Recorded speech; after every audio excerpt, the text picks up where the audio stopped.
श्री शिवाय नमस्तुभ्यम। हर हर महादेव। आप सभी को नाग पंचमी की ढेरों शुभकामनाएं। आप सभी का दिन शुभ और मंगलमय हो। अब आइए श्रवण करते हैं नाग पंचमी की पौराणिक कथा।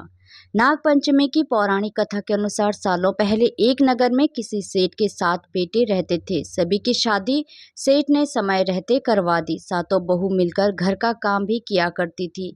उन सभी में से सेठ की सबसे छोटी बहू बहुत संस्कारी थी। एक दिन यूं ही काम करते हुए घर की बड़ी बहू ने अपनी देवरानी से कहा कि घर को लीपने के लिए पीली मिट्टी नहीं है, जंगल जाकर मिट्टी लानी होगी।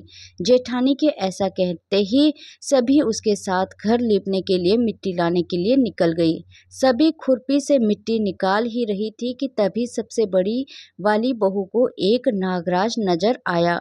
उसे मारने के लिए जैसे ही बड़ी वाली बहू ने खुरपी उठाई, वैसे ही सबसे छोटी बहू ने कहा, जेठानी जी इसे मत मारिए, इसकी कोई गलती नहीं है, जंगल ही तो इसका घर है। अपनी देवरानी की बात मानकर उसने नाग को कुछ नहीं किया। तभी उस छोटी बहू ने नाग से कहा कि आप एक जगह पर अलग से बैठ जाइए, हम तब तक मिट्टी खोदते हैं, फिर आपके पास आएंगे। इतना कहकर सभी मिट्टी निकालने लगी और कुछ देर बाद घर चली गई। सभी के दिमाग से नाग वाली बात निकल गई। अगले दिन छोटी बहू को अचानक से याद आया कि उसने नाग को इंतजार करने के लिए कहा था। वह तुरंत अपनी सभी जेठानियों को अपने साथ लेकर नाग के पास चली गई। वहां देखा तो वह नाग उन सभी के इंतजार में उसी जगह पर बैठा हुआ था। नाग को देखते ही छोटी बहू ने बड़े प्यार से कहा, भैया कल हम लोग आपके पास आना भूल गए थे, उस बात के लिए आप हमें माफ़ कर दीजिए। जवाब में नाग बोला, तुमने मुझे भाई कहा है इसलिए मैं तुम्हें दंड नहीं दे रहा हूँ, नहीं तो अब तक मैं तुम्हें डस चुका होता।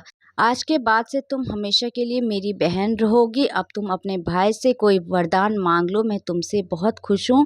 इतना सब सुनने के बाद छोटी बहू नाग से बोली, मेरा कोई भी सगा भाई नहीं है, इसलिए मैंने आपको भाई कहा था। अब से आप मेरे भाई हो। अब हमेशा मेरी रक्षा करना आपका फर्ज है। बस यही वरदान मुझे आपसे चाहिए। नाग ने हर कदम पर साथ देने का वादा किया और अपने रास्ते निकल गया। सेठ की सारी बहुएं भी अपने घर लौट गई। कुछ समय बाद नाग इंसान का रूप बनाकर अपनी बहन से मिलने सेठ के घर गया। उसने सेठ से कहा कि मेरी छोटी बहन को बुला दो, वो आपकी छोटी बहू है। पहले तो उनके मन में विचार आया कि बहू का कोई भाई नहीं था, फिर ये कहाँ से आ गया। फिर उन्होंने अपनी छोटी बहू को बाहर बुलाया। नाग ने फिर अपने साथ में बहन को घर ले जाने की बात कही। सेठ ने उसकी भी आज्ञा दे दी। तभी नाग ने अपनी बहन से पूछा, कहीं तुम मुझे भूल तो नहीं गई हो। जवाब में बहन बोली, नहीं भैया, मैं आपको बिल्कुल नहीं भूली हूँ। फिर नाग ने कहा, मैं तुम्हें अपने घर लेकर जा रहा हूँ, तुम मेरी पूंछ पकड़कर पीछे पीछे चलती रहना।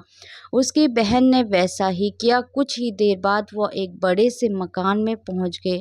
वहां हर तरफ सोना चांदी और अन्य कीमती सामान थे। वहां नाग की बहन आराम से कुछ दिनों के लिए रहने लगी। नाग की माँ भी उसे बहुत प्यार करती थी। एक दिन नाग की माँ ने छोटी बहू को अपने भाई के लिए दूध लेकर जाने के लिए कहा। छोटी बहू ने दूध को गर्म किया और भाई को पीने के लिए दे दिया। अब गर्म दूध पीते ही नाग का मुंह जलने लगा। ये सब देखकर नाग की माँ को बहुत गुस्सा आया। नाग ने किसी तरह से अपनी माँ के गुस्से को शांत किया और बताया कि उसकी बहन को नहीं पता था कि मैं गर्म दूध नहीं पी सकता हूँ। अब नाग के परिवार के साथ कुछ समय बिताने के बाद सेठ की छोटी बहू अपने घर जाने को तैयार हुई। नाग ने अपनी बहन को खूब सारी दौलत और आभूषण देकर विदा किया। बहू के साथ घर में इतना सारा धन आते देख सेठ और उसकी जेठानियां हैरान हो गई। एक दिन नाग की बहन को घर की बड़ी बहू ने कहा कि तुम अपने भाई से और सोना चांदी लेकर आओ, उसके पास तो खूब पैसा है, वो तुम्हें मना नहीं करेगा। छोटी बहू ने अपने भाई नाग को यह बात बताई। इसके बारे में पता चलते ही नाग ने अपनी बहन का घर तरह तरह के आभूषणों से भर दिया। सभी जेवरातों में से एक हीरे का हार बेशकीमती था। उस हार को जो भी देखता वही उस पर मोहित हो जाता। धीरे धीरे उस हीरे के हार की खबर राज्य की रानी तक पहुंची। उसने छोटी बहू से हार लेकर खुद अपने पास रख लिया। दुखी होकर सेठ की छोटी बहू ने अपने भाई को इसके बारे बारे में बताया। गुस्से में उसके नाग भाई ने रानी के गले के हीरे के हार को नाग बना दिया। इससे डरकर रानी ने एकदम हार को अपने गले से उतारा और सेठ की छोटी बहू को महल में बुलवाया। उसके महल पहुंचते ही रानी ने छोटी बहू को बताया कि कैसे हार उसके गले में नाग बन गया था और उससे उसकी वजह पूछने लगी। तब सेठ की छोटी बहू ने बताया कि नाग भाई ने यह हार सिर्फ मुझे पहनने के लिए दिया है। इसे कोई दूसरा इंसान अगर अपने गले में डालेगा तो यह तुरंत सांप बन जाएगा।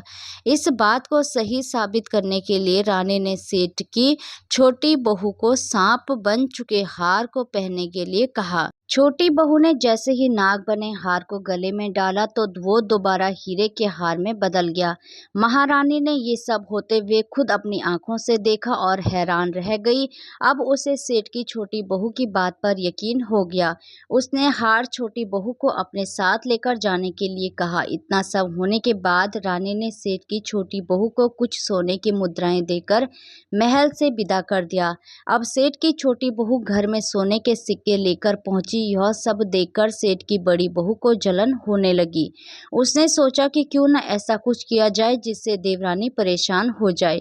उसने अपने देवर से पूछा, आखिर तुम्हारी पत्नी को इतने आभूषण, धन, ये सब कुछ कैसे मिल रहा है? तुम्हें उस पर ध्यान देना चाहिए।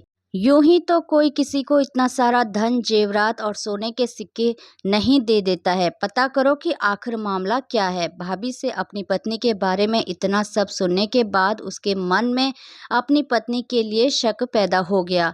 उसकी हर बात को वो शक भरी निगाहों से देखने लगा। एक दिन इस बारे में उसने अपनी पत्नी से बात की। खुद के लिए अपने पति से ऐसा सब सुनने के बाद वो दुखी हो गई। उसने सीधे अपने नाग भाई से मुलाकात की और अपने पति द्वारा कही गई सारी बातों के बारे में बता दिया। अपनी दुखी बहन को देखकर नाग को भी गुस्सा आया। फिर क्या था, नाग सीधे अपनी बहन के पति से मिला और बोला कि अपनी बहन को जेवरात और दूसरे तोहफे मैंने दिए हैं। तुम्हें उस पर किसी भी तरह का संदेह करने की ज़रूरत नहीं है। वो बहुत ही अच्छी है और अगर आगे से कभी भी तुमने उसे कुछ गलत कहा या उस पर शक किया तो मैं तुम्हें जिंदा खा जाऊंगा। नाग से ये सब सुनने के बाद सेठ के बेटे ने उससे माफ़ी मांगी और कहा कि आज के बाद से मैं ऐसे बातें बिल्कुल भी नहीं करूंगा। आप मेरे ऊपर गुस्सा मत कीजिए। मैं आपकी बहन को किसी भी तरह का दुख नहीं होने दूंगा। इतना कहकर वो सीधे घर गया और अपनी पत्नी से भी माफ़ी मांगी। उसके बाद दोनों खुशी खुशी साथ में रहने लगा।